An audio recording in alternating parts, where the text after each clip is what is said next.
Mr. Speaker, this has already been an extremely interesting debate. We heard from the Right Honourable Gentleman, the Shadow Foreign Secretary. I will give way later, but I'm not giving way for the moment. So, Mr. Speaker, he spoke about the huge benefit of us speaking with one voice. We heard, I think, the member for Foyle talk about the more cohesion in the House existing than people currently think. We heard from another member about the importance of there being some humility.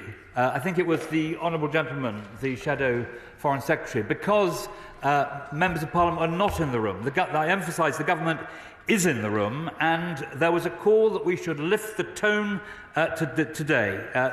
He said, the Honourable Gentleman for Tottenham, he said we should come together.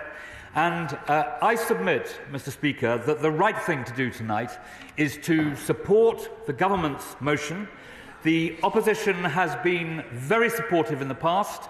I think with the House speaking with both the opposition and the government with one voice, that was very helpful to Britain making the arguments that he and I both share in the Middle East. And Mr. Speaker, we will, if you advise us later, move our amendment. And I want to be sure that the House will consider this very seriously in the same tone that the Right Honourable Gentleman, the Shadow Foreign Secretary, has said. And our amendment says that the House supports Israel's right to self-defence in compliance with international humanitarian law, against the terror attacks perpetrated by Hamas, condemns the slaughter, abuse and gender-based violence perpetrated on the 7th of October 2023, further condemns the use of civilian areas by Hamas and others for terrorist operations, urges negotiations to agree an immediate humanitarian pause as the best way to stop the fighting and to get aid in and hostages out, supports moves towards a permanent, sustainable ceasefire, acknowledges that achieving this will require all hostages to be released, the formation of a new Palestinian government, Hamas to be unable to launch further attacks and no longer in charge in Gaza, and a credible pathway to a two-state solution which delivers peace, security and justice for both Israelis and Palestinians, expresses concern at the humanitarian crisis in Gaza and at the prospect of a military offensive in Rafah, reaffirms the urgent need to significantly scale up the flow of aid into Gaza, where too many innocent civilians have died, and calls on all parties to take immediate steps to stop the fighting and ensure unhindered humanitarian access. Now, Mr. Speaker, I submit to the House that that very carefully crafted amendment put to the House today ought to carry the vast number of right honourable and honourable members as the government seeks in this incredibly difficult situation to forge a common path and a common purpose to a change in what we're seeing today. I will give way, but I'm not giving way yet. I've returned this morning, Mr. Speaker, from Qatar as part of the British government's collective efforts to make progress on key objectives. I must apologise, Mr. Speaker, to you and the House that I will need to be absent for part of the debate. Now it extends to 7 o'clock as I'm engaged in other ministerial duties. Mr. Speaker, we all want to see an end to the fighting as soon as possible, but we also recognise, or we need to recognise and understand, that a ceasefire will not last if hostages are still being held, if Hamas still rain down rockets on Israel, if they maintain control of Gaza with capabilities to carry out further terrorist atrocities. The immediate priority must be negotiating a humanitarian pause. And this is because it will create a window to get more hostages out safely, to get considerably more aid in quickly, and to get further negotiations on a sustainable ceasefire going immediately. We want the pause to become a complete ceasefire without, I say this to the Honourable Gentleman, without a return to fighting. This is the focus of our diplomatic efforts as we talk turns to a military offensive in Rafah. This has the potential for devastating consequences. I therefore welcome this opportunity to reflect to the House on the latest developments. As the Prime Minister said to Prime Minister Netanyahu last week, we continue to support Israel's right to defend its people against Hamas's terror. But we are deeply concerned about the loss of civilian life in Gaza and the worsening humanitarian crisis. I will in a moment, but let me also reflect on the terrible impact of this conflict. On October the 7th, Israel suffered the worst terror attack in its history at the hands of Hamas. Over 1,200 Israelis were reported killed. Over 5,000 Israelis were reported injured. Even now, over 130 hostages are still thought to be held by Hamas in Gaza. Last week saw the first hostage rescue since late October, with 2 hostages returned to their family. We continue, Mr. Speaker, to call for the immediate release of all hostages, including British nationals and their families. We are using all diplomatic channels to push for that, working with partners across the region. Meanwhile, we have helped more than 300 British nationals to leave Gaza. The devastating humanitarian crisis is worsening daily, with hunger and disease spreading. And according to the latest reports, more than 29,000 people have been killed and 69,000 injured. 1.7 million people have been displaced. We want to see Israel take greater care to limit its operations to military targets and avoid harming civilians and destroying homes. I give way to my right honourable friend. On a particular point, I wrote to the Foreign Secretary on the 2nd of January and received a reply from one of his junior ministers in the House of Lords about the plight of the 650 Christians held in the Holy Family Church, who are basically innocent hostages of this appalling situation. And I asked the Minister, the Foreign Secretary, if we could give these people asylum. They're clearly in the crossfire here. I received, frankly, a disingenuous reply saying that the government would seek respite for these people. That means nothing. Are we prepared to offer asylum to these people and get them out? Well, my right honourable friend will know that this is a very difficult area which involves other departments in the government, but I will ensure that he gets an update on that issue from my right honourable friend when she winds up the debate. I'll give way to the honourable gentleman. I'm very grateful to him for giving way. Now, he's just laid out the government's position. It may not be immediately clear to those watching the difference between that and the Labour amendment. The Labour amendment calls for an immediate ceasefire. His calls for a pause, which by definition means the war isn't over, but there's a pause in it. The Labour amendment calls for the introduction of a Palestinian state. The Labour amendment will put us in line with Australia, Canada and New Zealand, and the Labour amendment opposes the action in Rafah, whereas the government only has concern about it. So can he just explain on those 4 differences what it is he thinks is wrong with what Labour is saying in our amendment? Grateful for his recognition that we are close in terms of the amendment which the government is putting and the amendment which the official opposition are putting. I think it is a great pity that it isn't possible for the official opposition to support the government amendments tonight, and I very much hope that he will consider that when he comes to decide how to vote. In respect of the other things he mentioned, I'm coming to them directly, if he will allow me to do so. As I've said, Mr. Speaker, we are deeply concerned about the prospect of a military offensive in Rafah, where over half of Gaza's population are sheltering, including more than 600,000 children. These are people who have fled repeatedly since the conflict began, and as the Foreign Secretary has said, it is impossible to see how you can fight a war among them. There is nowhere for them to go. They cannot go south into Egypt, and they cannot go north because many of their homes have been destroyed. Hamas, of course, displays the utmost cynicism in lurking among civilians, sacrificing innocent lives in the name of their fanaticism. We condemn this utterly.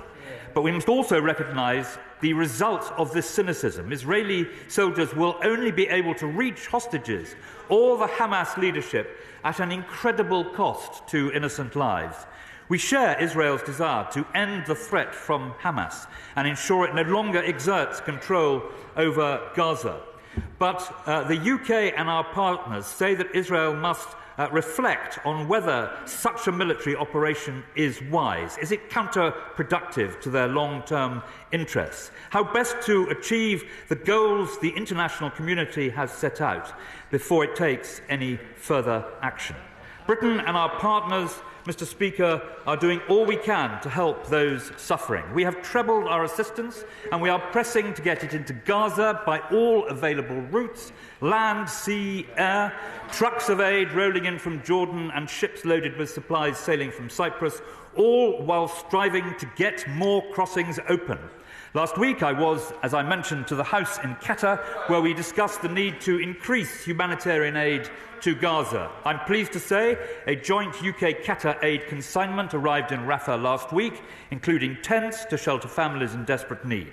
Our partnership on that consignment prefigured our new $50 million global humanitarian and development co-funding initiative, which I unveiled with Qatari Minister Al-Qatar last weekend.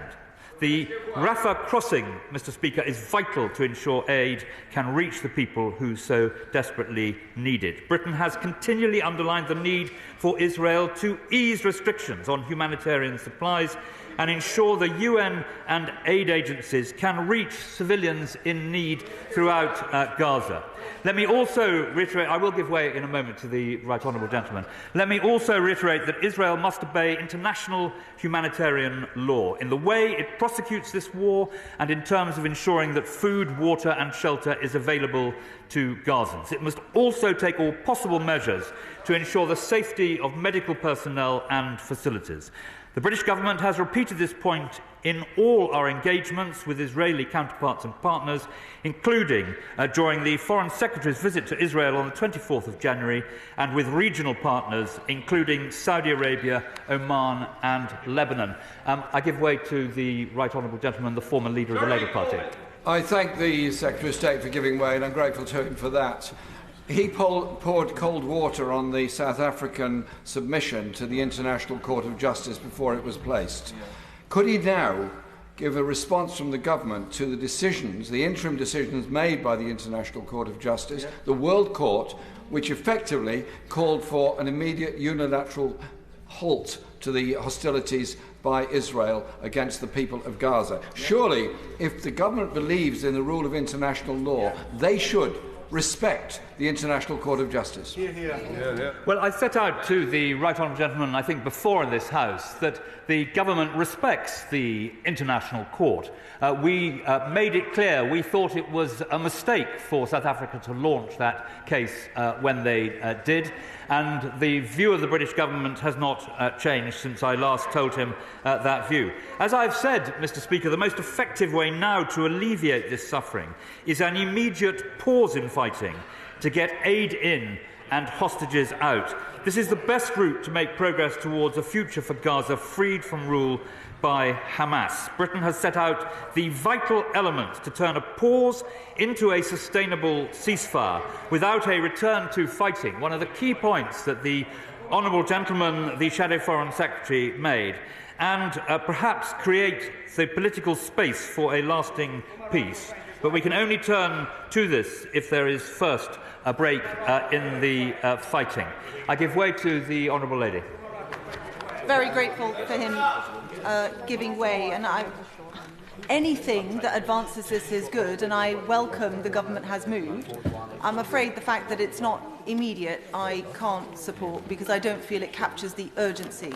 But I do want to welcome something the government has done, which is the sanctioning of the 4 extremist violent settlers, because there is a link between what is happening in the West Bank and the settlements, the political views of the ultra-right-wing in Netanyahu's government, especially Ben-Gvir and Smotrich, and the protestations of Netanyahu that he does not want a Palestinian state on 67 borders. He's been very clear about that.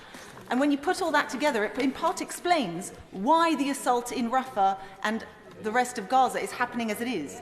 So would he tell the House a bit more about those sanctions, because they are working, but also what have they said to Netanyahu about a future Palestinian state, because it is a necessary precondition for any kind of truce, ceasefire, whatever we want to call it. Well, I have great respect for the Honourable Lady, as she knows, but on her last point, she may rest assured that both the Foreign Secretary, who knows Prime Minister Netanyahu well, and the Prime Minister, specifically in a conversation last week, have been very clear on the importance of that. And I hope she will consider that tonight when she decides how she's going to vote on these various amendments. And I will give way to my... As my right honourable friend said, and I think the opposition Shadow Secretary of State said, we are in the business of politics. So if my right honourable friend was to enter into negotiations this week with the Israeli government, do we have more chance of persuading it to an immediate ceasefire or more chance of persuading it to the cause of a humanitarian pause?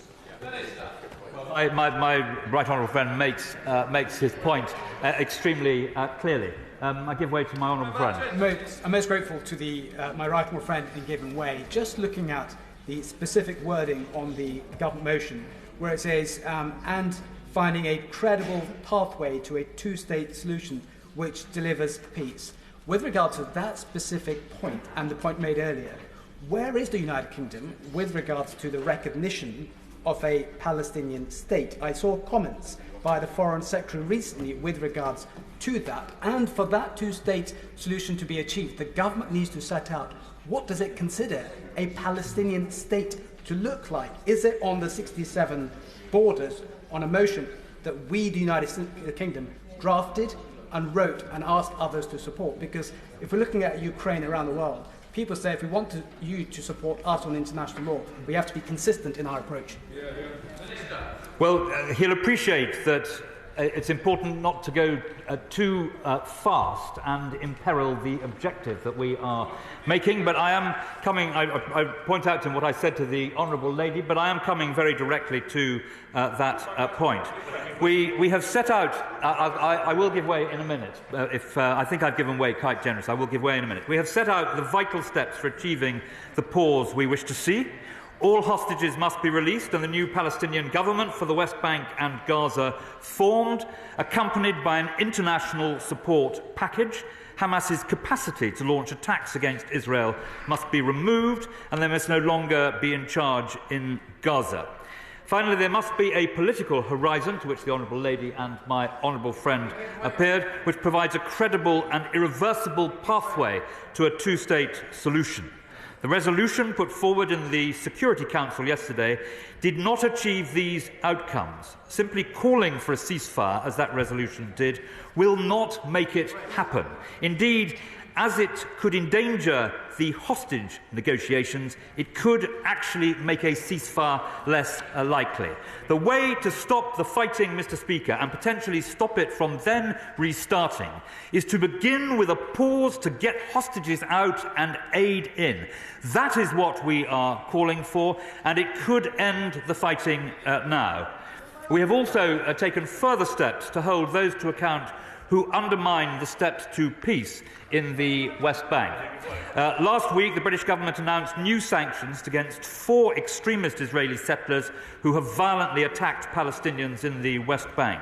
Our long-standing position has been that we will recognise a Palestinian state at a time that is most conducive to the peace process, and I submit to the House that must be the right answer.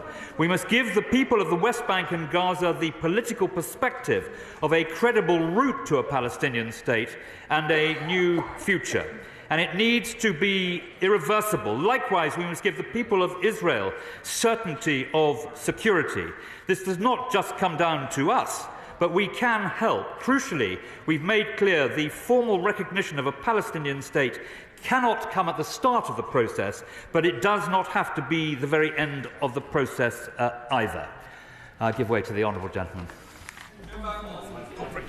My perseverance, I do appreciate that. I think this has been a very highly charged debate, both in the House and in the general public, and people are rightly angry. Now, part of the anger is born from a real sense of frustration that this Parliament, this government, doesn't give the same value of life to a Palestinian child as it does to an Israeli child. And that, whether we accept it or not, that is a strongly held belief. Now, we know with Rafah there are 600,000 children who are at risk if that ground offensive begins. No if, no buts. Will he say from the dispatch box the government do not support that action? Well, I think, Mr. Speaker, I've set the government's position out extremely clearly, and I recognise the point that he is making, that there are very strong feelings across the House on this matter. The point I am trying to make in this speech today, made by a number of other members, is that there is an awful lot in the government's motion which most people in the House can agree with and can support. I give way to my right honourable friend. Grateful to my right honourable friend. He said that the Foreign Secretary has asked Israel to think again about any further military offensive or incursion into Rafah, and I think we all would urge Israel to think very carefully about how that would be conducted. But would he agree with me that our support for Israel on October the 7th was clear? We said that it should be able to eradicate Hamas. And there is a very real danger that our emerging position, and certainly that of other parties, will leave Hamas's terrorist organisation partially intact. That is an intolerable situation for Israel. It sends a very clear message that using human shields works, and that we will not allow Israel to fully defend itself. How would he answer that question? Well, I think, Mr. Speaker, I have answered it because I have made clear the government's position in respect of Hamas and Hamas's future. And I think if he reads the record and he reads the motion tonight with care, I think he will see that the key point that he is making is one that informs the government's view. I give way to... Thank you. Does my right honourable friend have any discussions with the Israeli government that if the hostages are released by Hamas, then Israel will withdraw and the peace process can then start going forward? I'm sure the House will understand, Mr. Speaker, that I cannot comment in any detail at all on the hostage negotiations that are going on. But what I can tell my honourable friend and the House is that Britain is right at the front of trying to make sure that these negotiations are successful. Mr. Speaker, let me end by recognising that there will be a huge amount to do in the days after a pause. It will be a starting point on the road to peace, not the final destination.